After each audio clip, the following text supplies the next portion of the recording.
Olá, eu sou a psicóloga Elisa Monteiro, sou psicóloga clínica e atuo com abordagem cognitivo-comportamental. Hoje, iniciando o mês de setembro, eu venho falar com vocês um pouquinho sobre uma campanha do Setembro Amarelo. Uma campanha criada pelo CVV, Centro de Valorização à Vida, junto com a Associação Brasileira de Psiquiatria. Essa campanha, ela traz muitas reflexões e conscientizações para a prevenção e combate contra o suicídio, né? E a gente, infelizmente, lida com muitos tabus, muitos preconceitos, né?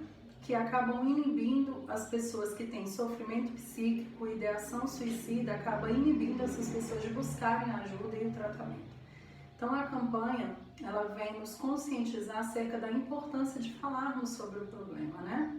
Dia 10 de setembro também foi eleito o Dia Mundial de Prevenção e Combate contra o Suicídio. A Organização Mundial decretou esse dia como sendo o Dia Mundial para isso, tá?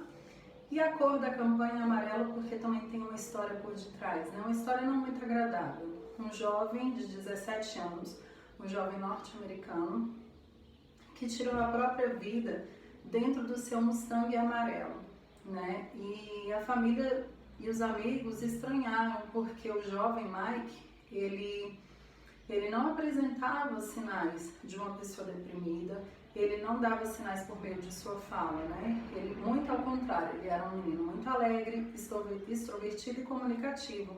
E isso gerou uma estranheza na família e nos familiares. Só souberam que realmente foi um caso de suicídio porque ele deixou um bilhete comunicando que cometeria o ato, né? Os familiares então se reuniram junto com esses mesmos amigos e no funeral do jovem Mike, eles distribuíram cartões com fitilhos amarelos com mensagens também de empatia, mensagens de carinho, mensagens para atrair as pessoas que estivessem em sofrimento psíquico para que elas não ficassem com isso só com elas, né? Com essas ideias somente com elas. Que elas começassem a falar sobre, né? Então tinha mensagens, olha, você não precisa passar por isso sozinho, nós estamos aqui, se precisar, venha que nós também poderemos te ajudar de alguma forma. E por que a gente tira esse mês então para trabalhar um pouco dessa conscientização? Existem muitos mitos, existem muitos tabus, existem muitos preconceitos que rodeiam o suicídio, né? E aí eu vou trazer um pouquinho de alguns deles, os principais, para que a gente possa gerar aqui uma reflexão e começarmos essa sensibilização, né?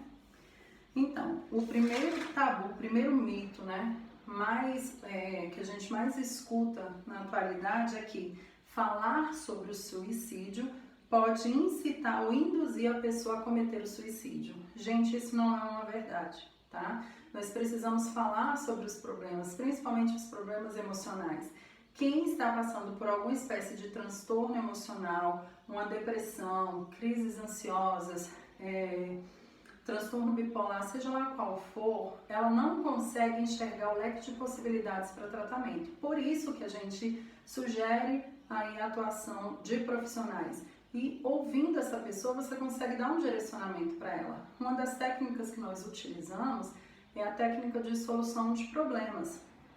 E como eu dizia para vocês, uma pessoa em sofrimento psíquico, ela não consegue ver soluções, ela não consegue ver possibilidades de tratamento, de intervenção, de enfrentamento. Por isso que é interessante a gente dar essa possibilidade para que a pessoa fale do que ela está sentindo, do que ela está passando, né? E por meio dessa fala fazer os devidos direcionamentos. Alguns casos realmente vão precisar aí de equipe multidisciplinar, né? Outro mito.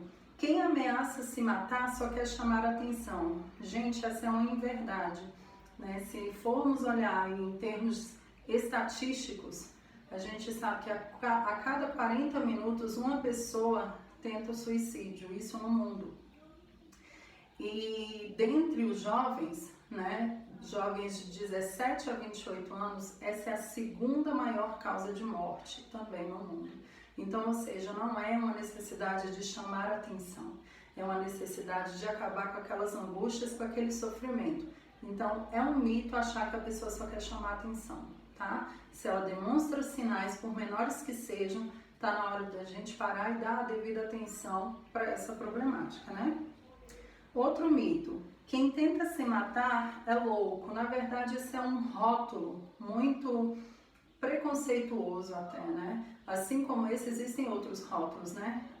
Quem tem depressão, quem tem ideação suicida é uma pessoa que não tem Deus no coração. É outro rótulo, porque uma coisa não tem nada a ver com a outra. Quem tem ideação suicida é uma pessoa que é fraca de espírito, é uma pessoa que muitos rótulos, né, preconceituosos que afastam a pessoa da busca do tratamento, porque a pessoa se sente muito diferente, ela realmente começa a achar que ela é louca porque ela é diferente demais. Então a gente tem que tomar muito cuidado com o nosso discurso, né? Ideação suicida não tem nada a ver com loucura, né? Vários outros transtornos, inclusive, não tem nada a ver só com depressão. Tem muita gente que associa a ideação suicida somente ao depressivo, e não é, também não é verdade. Crises ansiosas, crises de pânico, fobia social, vários outros transtornos de ansiedade, etc., transtornos de personalidade, pessoas que possuem essas comorbidades são acometidas e realmente passam por sofrimentos psíquicos ao ponto de ter ideação suicida, sim, né? O suicídio acontece sem aviso? Não, gente, o suicídio realmente, ele não acontece sem aviso. A pessoa que tem essa ideação, até o comportamento mesmo suicida, ela vai dando alguns indícios, alguns sinais, né? Seja por um humor muito deprimido, seja por um distanciamento, um isolamento, né? Perda do prazer de atividades que ela tanto gostava de fazer. Então a gente tem que começar a observar e a perceber as pessoas à nossa volta, né? Porque ali pode ter algum sinal, algum indício de que ela está em sofrimento e que ela precisa de ajuda. É proibido que a mídia aborde o tema? Também não, gente, isso é um mito. Não é que seja proibido abordar ou falar sobre o preconceito.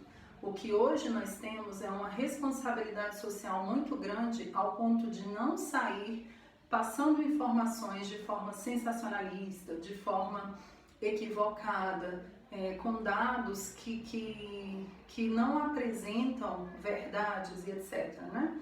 A gente tem hoje aí na nossa comunicação um livre acesso, né? Nessa era digital, as crianças, os adolescentes têm acesso à informação de forma muito rápida, né? E junto a isso vem alguns agravantes também. Essa questão de divulgar as formas como acontecem os suicídios, né? E infelizmente a gente tem outras séries também. Hoje em dia a gente vê muitas séries, muitas coisas na internet que tem um lado muito depressivo, né? Que acabam até orientando adolescentes e jovens de como cometer um suicídio. Então, pais, vocês precisam estar muito atentos ao que os seus filhos escutam, ao que os seus filhos veem. Então, no que tange as mídias, né, não é proibido abordar. É porque a forma como é colocado, muitas vezes ela pode sim ser uma forma de imitação para um adolescente que é mais inconsequente, para uma criança que não sabe das consequências do problema. Então, a gente precisa ter muita responsabilidade com isso. Que mais, gente? Quem planeja se matar está determinado a isso? Não. Quem planeja se matar não está determinado a acabar com a sua vida. A pessoa quer acabar com a angústia, com o sofrimento que ela está passando nesse momento. Então são coisas bem diferentes, né? Suicídio é coisa de rico? Pobre não tem tempo para passar, né, por essas questões? Não, gente, isso também não é verdade, né? As ideações suicida, o comportamento suicida, ele acomete pessoas em adoecimento psíquico, adoecimento emocional. Então isso independe de classe social, etnia, orientação sexual, ou seja, qualquer um de nós estamos suscetíveis a passar por esse problema, tá? Uma pessoa que sobrevive ao suicídio nunca mais voltará a tentar? Também não é uma verdade. Uma pessoa que comete o suicídio, pós-tentativa, quando ela está se restabelecendo, inclusive nós temos orientações dentro do nosso plano de segurança ao paciente com ideação suicida, nós temos as orientações de não deixá-lo sozinho, tá? De acompanhar esse período de melhora, porque muitas vezes ele ganha força para dar continuidade ao plano dele. Então é um assunto realmente sério, requer muita atenção e uma equipe multidisciplinar envolvida, né? Envolvendo aí os médicos, psiquiatras, psicólogos, equipes de enfermagem, família e amigos é um ponto muito forte que ajuda mesmo na recuperação desse momento de sofrimento psíquico, né? Então é isso, gente. Eu tentei ser a mais breve possível para partilhar um pouquinho com vocês sobre a importância da gente não ignorar esse assunto, não tratar ele de forma tão preconceituosa, né? Porque é um assunto que realmente ele não é muito agradável. Mas nós profissionais, a gente consegue perceber o indivíduo na sua integralidade, pensando em N possibilidades de tratativas, né, de melhora. A gente vai sempre sugerir para ele alguma orientação, alguma recomendação, e se não der certo, a gente parte para outra e a gente nunca desiste, né? Enquanto a gente tiver possibilidades de transformação, de ressignificação, a gente vai levar isso adiante, né? Só que quando se esconde isso, não se fala sobre o assunto, né? E muito pelo contrário, ainda é tratado de forma preconceituosa, as pessoas que passam por essas ideações suicidas, esses pensamentos de morte, acabam não procurando ajuda. Então, o meu desejo hoje, para vocês que me assistem nesse vídeo, é para que sejamos mais empáticos, né? A gente vive numa sociedade hoje em que as pessoas não conseguem se ouvir realmente sem precisar inferir uma opinião, inferir um julgamento, né? Que consigamos hoje escutar um pouco mais, desprendidos realmente assim do nosso desejo de ter que falar algo, né? De ter que comentar algo a respeito da situação. São situações muitas vezes complexas, o assunto é complexo até para nós especialistas, mas nós estudamos e trabalhamos para lidar com isso, né? Então escute essas pessoas, né? Só o fato de falar, ela já libera muitas cargas emocionais. O CVV, Centro de Valorização à Vida, ele funciona dessa forma. As pessoas podem ligar no número 188 e ali somente desabafar, falar das suas angústias, das suas inquietudes. Não terão retornos, tá? Não é um processo terapêutico, mas a gente já viu que tem muitos efeitos positivos na vida das pessoas, né? Por que não, nós também não possamos, né, de alguma forma, fazer essa mediação somente ao ouvir um pouquinho do que essa pessoa que está em sofrimento tem a falar, né? E, se possível, fazer o devido direcionamento, que é encaminhar para tratamento.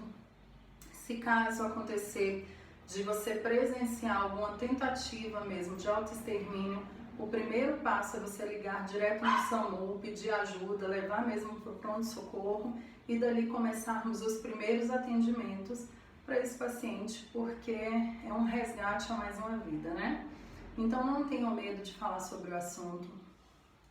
Vou deixar meus contatos, como sempre eu deixo aqui nas minhas redes sociais. Nós estamos sempre à disposição para atender os pacientes, atender a quem precisar. E é isso, né? Que possamos passar por mais um mês, né? Com essa campanha aí, vencendo tabus, derrubando barreiras, derrubando muros, quebrando barreiras, porque precisamos falar sobre o assunto, estudar cada vez mais, melhorar cada vez mais a nossa atuação frente a essa problemática. Então eu termino aqui esse vídeo desejando um excelente mês a todos e se cuidem. A paz.